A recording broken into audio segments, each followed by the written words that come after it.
আসন্ন নির্বাচন, দিদির নির্বাচন। পাঁচালি ছাড়ুন ছাড়ুন ছাড়ুন ছাড়ুন, যত দিদির পাঁচালি ছাড়ুন। বাংলায় আমার নিজের মুখ লোকটা লজ্জা লাগে। আমি তো মহিলা নয়, পুরুষ মানুষ, নাহলে ঘোমটা দিতাম।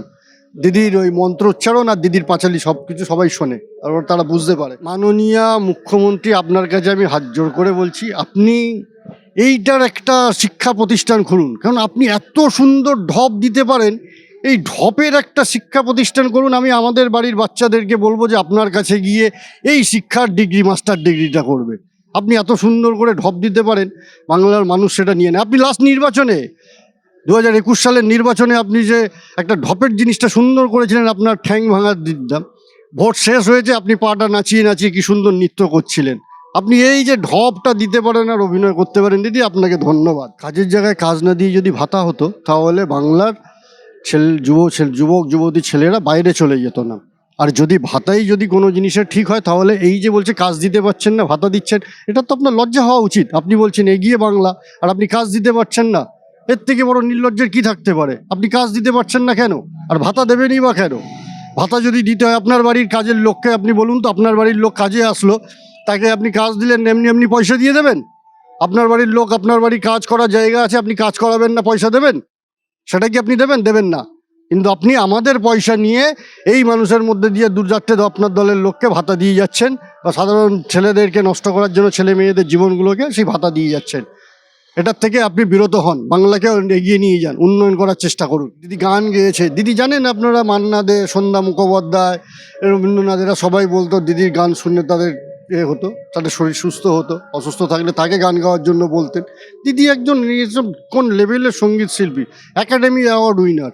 উনি ছবি আঁকবেন না, আপনার শুভপ্রসন্ন কেন? আপনি সেই সময় গৌতম পাইন, কত কে ছবি আঁকা শিল্পী ছিল, ওনার থেকে, ওনার স্কুল থেকে শিখেছেন। ওনার সঙ্গীতের তালিম সন্ধ্যা মুখোপাধ্যায়, আপনার মান্না দে, হেমন্ত মুখোপাধ্যায়, ওনার থেকে তালিম নিয়েছেন। ওনার কাছ থেকে সঙ্গীতের তালিম নিতে আসতেন। আপনি তাদের সাথে কেন এইভাবে বলছেন? প্রথমে তাদেরকে মোবাইল দিচ্ছে, পরিবারগুলোকে কিভাবে ভোটের জায়গায় পয়সার অপচয় করে তাদের জীবনটাকে নষ্ট করছে। এখানে দিচ্ছে সাইকেল, দিচ্ছে সাইকেল। গ্রাম বাংলার, এখন বুঝলাম সেটা গ্রাম বাংলার দিকে সাইকেল লাগে, এখানে সাইকেল। আর সাথে শিক্ষার জায়গায় অযোগ্য শিক্ষক, মানে যারা পরীক্ষায় হয়তো পাস করেনি, সেই রকম জায়গায় শিক্ষক নিয়োগ করছে। সেই শিক্ষক কিভাবে একটা ছাত্রকে মানুষ করবে, তো সেইখান থেকে যা শিক্ষা পাচ্ছে ছাত্রছাত্রীরা, তারা তাদের বাড়ির লোককে, এবং আমি প্রত্যেক বাংলার যারা দিদিকে নিয়ে গর্ব করেন, বাংলার মেয়ে, বাংলার সব কিছুকে নিয়ে গর্ব করেন, বলবো তাদের পরিবারের মা দিদি মেয়েদেরকে দিয়ে ঘুগনি বানাতে, আর তারা বাইরে গিয়ে একটা হাফ প্যান্ট পরে, ছেঁড়া গেঞ্জি পরে চপটা বেচবে আর ঘুগনি বেচবে।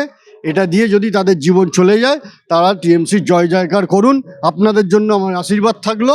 আপনারা বাংলার পরিবর্তন করুন এবং এই উন্নয়ন নিয়েই বেঁচে থাকুন। আমি তো সেটাই বলছি যে সব জায়গা, উড়িষ্যা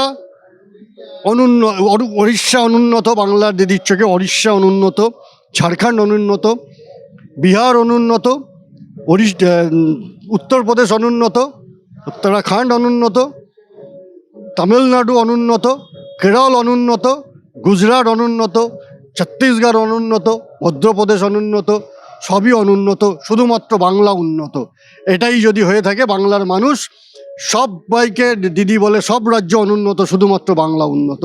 দিদি ঢপের শিল্পের কথা আমি বলছিলাম, যে দিদি ঢপের একটা শিক্ষা প্রতিষ্ঠান, ইউনিভার্সিটি, অনেকগুলো ইউনিভার্সিটি খোলে, মাস্টার ডিগ্রি করুক, ঢপ ডিগ্রি, সেই ডিগ্রির অধ্যাবসানায় উনি শিক্ষা প্রতিষ্ঠান খুলুক। এর থেকে বেশি কিছু বলার না। আমরা খুব ভালো আছি, না খেতে পেয়ে ঘরের ছেলেমেয়েরা বাইরে চলে যাচ্ছে, চারিদিকে বোম পড়ছে, সবসময় একটা পুলিশের অত্যাচারের অবস্থা, আশেপাশে চারিদিকে মদ খাওয়া, শুধু মদ খাচ্ছে ছেলেপুলেরা আর মাতলামো করছে। এই পরিবেশের মধ্যে আছি, এইভাবেই আমরা ভালো আছি। মাটি মানুষেরই সরকার। মা নির্যাতিতা হচ্ছে, ধর্ষিত হচ্ছে, মাটি বিক্রি হয়ে যাচ্ছে, আর মানুষ একটা কি বলবো, তাদের দুঃস্বপ্নের দিন কাটাচ্ছেন। এইভাবেই এগিয়ে আছে বাংলা। ওর তো সারা বাংলা যা বলছে, আমিও বলছি, ওই বড় আমাদের জাতীয় ফুল, সেখানেই দেব ভোট। বাংলার বাইরে গেলেই বুঝতে পারবেন কেন দেব। বাংলাতে থাকলে কিচ্ছু বুঝতে পারবো না। কেননা আমাদের বাংলার চোখের ঠুলি পরিয়ে দেওয়া ঘোড়া করে দিয়েছে। ঘোড়ার চোখের ঠুলিটা খুলে দিলেই, বাইরে গেলেই চোখের ঠুলিটা খুলে যাবে। সারা বাংলা সারা ভারতবর্ষে সব জায়গা উন্নত, বাংলা একমাত্র উন্নত নিচের দিক থেকে। আসন্ন নির্বাচন দিদির নির্বাচন।